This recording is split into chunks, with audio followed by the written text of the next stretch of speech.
تو پھر ہم میں اور تیرے میں فرق کیوں کر پیدا ہوا؟ ہمارے جسم اور جان سے ایسا کون سا گناہ سرزد ہو گیا تھا کہ تیری قسم تو گناہوں سے پاک و صاف ہے اور ہمارے حصے میں درد و غم آیا ہے۔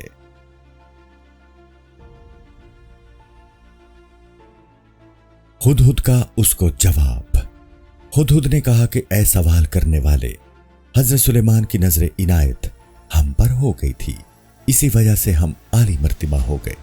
یہ عزت نہ ہمیں سونے سے ملی ہے نہ چاندی سے، یہ صرف حضرت سلیمان کی ایک نگاہ کا نتیجہ ہے۔ کوئی اتنی عزت صرف بندگی اور اطاعت سے حاصل نہیں کر سکتا، کیونکہ دیکھ لے شیطان نے کس قدر اطاعت کی اور پھر اس پر عذاب نازل ہوا۔ شیطان پہلے فرشتوں کا استاد تھا، لیکن حضرت آدم علیہ السلام کو سجدہ نہ کرنے کی وجہ سے اس پر عذاب نازل ہوا اور مردود قرار پایا۔ اور اگر کوئی یہ کہے کہ اطاعت کی ضرورت نہیں ہے تو اس پر ہر وقت خدا کی درگاہ سے لعنت ہوگی۔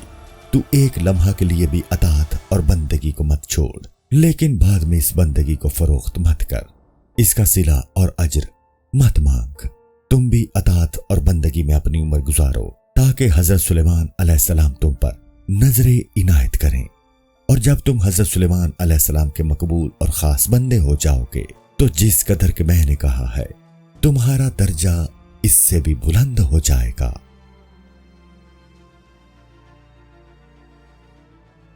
سلطان محمود کی شکاری کے لڑکے سے شرکت کی حکایت۔ ہدہد نے کہا کہ اتفاقاً ایک روز سلطان محمود اپنے لشکر سے علیحدہ ہو گیا تھا۔ وہ اکیلا گھوڑا دوڑا رہا تھا۔ اس نے دریا کے کنارے ایک بچہ دیکھا۔ اس نے اپنا جال دریا کے دھارے پر ڈالا تھا۔ بادشاہ نے اسے سلام کیا اور اس کے سامنے جا بیٹھا۔ بچے کو سلطان نے غمگین بیٹھا ہوا دیکھا اور اسے خستہ دل اور رنجیدہ پایا۔ سلطان نے پوچھا کہ اے بچے، تو غمگین کیوں ہے؟ میں نے تو سا رنجیدہ کسی کو نہیں دیکھا۔ لڑکے نے جواب دیا کہ اے ہنر والے سردار، ہم اس وقت بے باپ کے 4 لڑکے ہیں، یعنی باپ مر گیا ہے۔ ہماری ماں گھر بیٹھی ہے جو بہت زیادہ ضعیف اور غریب ہے۔ میں مچھلی کے شکار کے لیے ہر روز جال ڈالتا ہوں اور اس جگہ صبح سے لے کر شام تک بیٹھا رہتا ہوں۔ میں مچھلیاں بہت مشکل سے پکڑتا ہوں۔ اے سردار، ہر رات ہماری خوراک یہی مچھلی ہوتی ہے۔ بادشاہ نے پوچھا کہ اے غمگین لڑکے، کیا تو چاہتا ہے کہ اس کام میں بھی تیرا شریک ہو جاؤں؟ بچہ شرکت پر رضامند ہو گیا اور بادشاہ نے دریا میں جال ڈالا۔ بچے کے جال کا نصیب اس دن بادشاہوں کے نصیبہ کی طرح ہو گیا، یعنی اس دن بچے نے 100 مچھلیاں پکڑی۔ جب یہ مچھلیاں بچہ نے اپنے سامنے دیکھی تو کہا کہ یہ مجھے دولت ملی ہے۔ بادشاہ نے کہا کہ اے بچے، تجھے اور بھی خوشی ہوگی اگر تجھے اپنے ساتھی مچھلی پکڑنے والوں کی اصلیت کا علم ہو جائے۔ اے لڑکے، تجھے بہت زیادہ دولت ملی کہ تو نے یہ تمام مچھلیاں پکڑ لی۔ یہ تیری دولت اور نصیبہ صرف میری وجہ سے ہے، کیونکہ تیرا ماہی گیر بادشاہ ہے۔ بادشاہ اتنا کہہ کر گھوڑے پر سوار ہو گیا۔ لڑکے نے اس سے کہا کہ ان مچھلیوں میں سے اپنا حصہ لے لے۔ بادشاہ نے جواب دیا کہ آج میں کچھ نہیں لیتا، کل کا شکار سب میں لوں گا۔ کل ہمارا شکار تو خود ہوگا، اور بے شک میں اپنا شکار کسی کو نہیں دیا کرتا۔ دوسرے دن جب یہ محل میں واپس آیا تو بادشاہ کو اپنے ساتھی یعنی مچھلی کے شکاری لڑکے کا خیال آیا۔ ایک سپاہی بھیج کر لڑکے کو بلوا لیا اور بادشاہ نے اپنا شریک بنا کر مسند پر بٹھایا۔ ہر ایک شخص نے کہا کہ اے بادشاہ، یہ لڑکا فقیر ہے۔ بادشاہ نے کہا کہ جو کچھ بھی ہے یہ میرا شراکت دار ہے۔ جب کہ میں نے اس کی شراکت قبول کر لی ہے تو اب میں انکار نہیں کر سکتا۔ یہ کہا اور بادشاہ نے اس لڑکے کو بھی اپنے جیسا بادشاہ بنا دیا۔ ایک شخص نے لڑکے سے سوال کیا کہ آخر یہ مرتبہ تجھے کہاں سے ملا؟ لڑکے نے کہا کہ جب نصیبے والے بادشاہ کو میرے پاس گزر ہوا تو غم چلا گیا اور اس کی جگہ خوشی نے لے لی۔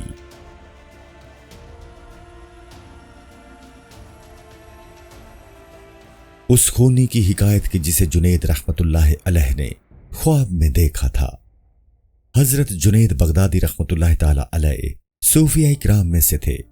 آپ کا انتقال 910 عیسوی میں ہوا۔ پروفیسر براؤن کی تحقیق کے مطابق آپ منصور حلاج کے استاد تھے۔ ایک شاہی مطوب خونی کو صوفی یعنی جنید نے خواب میں دیکھا کہ وہ بہشت عدن، بہشت کے 7 طبقوں میں سے ایک طبقہ کا نام عدن ہے، میں کبھی آہستہ آہستہ اور کبھی خوش خوش پھر رہا ہے۔ صوفی نے اس سے کہا کہ تو قاتل ہے اور ہمیشہ دنیا میں شرمسار اور ذلیل رہا ہے، یہ عالی مرتبہ تجھے کس طرح نصیب ہوا؟ تیرے افعال اور اعمال سے تو یہ جنت نہیں مل سکتی۔ اس نے جواب دیا کہ جب میرا خون زمین پر گرا تو وہاں سے میرا ایک گونگا دوست گزر رہا تھا۔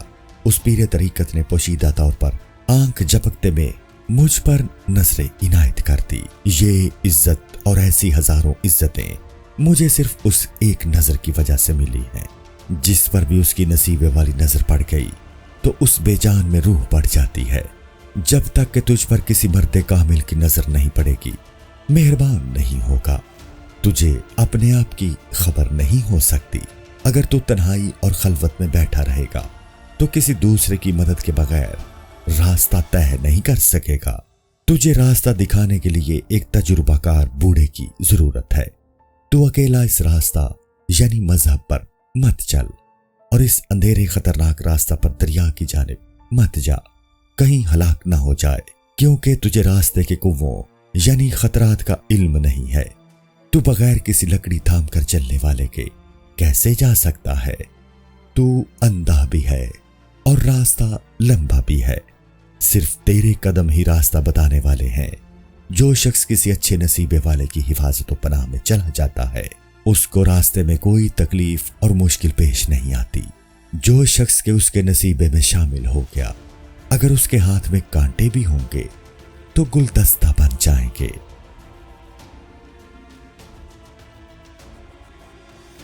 سلطان محمود کی ایک کانٹے اٹھانے والے بوڑھے کے ساتھ حکایت۔ سلطان محمود ایک روز شکار میں اتفاقاً اپنے لشکر سے جدا ہو گیا۔ ایک بوڑھا کانٹے اٹھانے والا اپنا گدھا ہانک رہا تھا، اس پر سے کانٹے زمین پر گر پڑے اور بوڑھا پریشانی میں سر کھجانے لگا۔ محمود نے اسے اس مصیبت میں دیکھا کہ اس کا بوجھ تو گر پڑا ہے اور وہ حیران کھڑا ہے۔ محمود نے اس سے کہا کہ اے بے قرار بوڑھے، کیا تجھے کسی مدد کرنے والے کی ضرورت ہے؟ اس نے کہا کہ ہاں اے گھوڑے سوار، مجھے ایک مددگار کی ضرورت ہے۔ اگر تو میری مدد کر دے گا تو تیرا کیا بگڑ جائے گا؟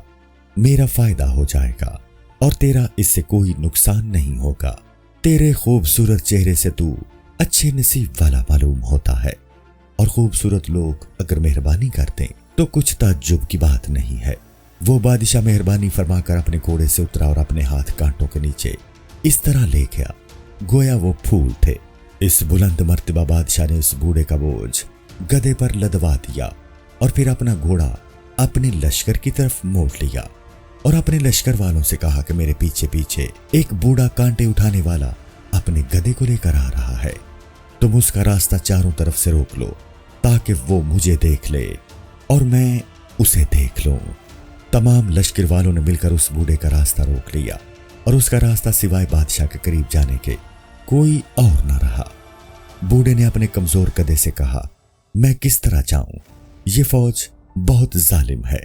اگرچہ وہ ڈر رہا تھا لیکن اس نے بادشاہ کا خیمہ دیکھا اور بادشاہ کے قریب ہو کر جانے کا راستہ بھی دیکھ لیا۔ وہ بوڑھا اپنا گدھا ہانکتا ہوا بادشاہ کے قریب پہنچا اور جب اس نے بادشاہ کو دیکھا تو فوراً شرمندہ ہو گیا۔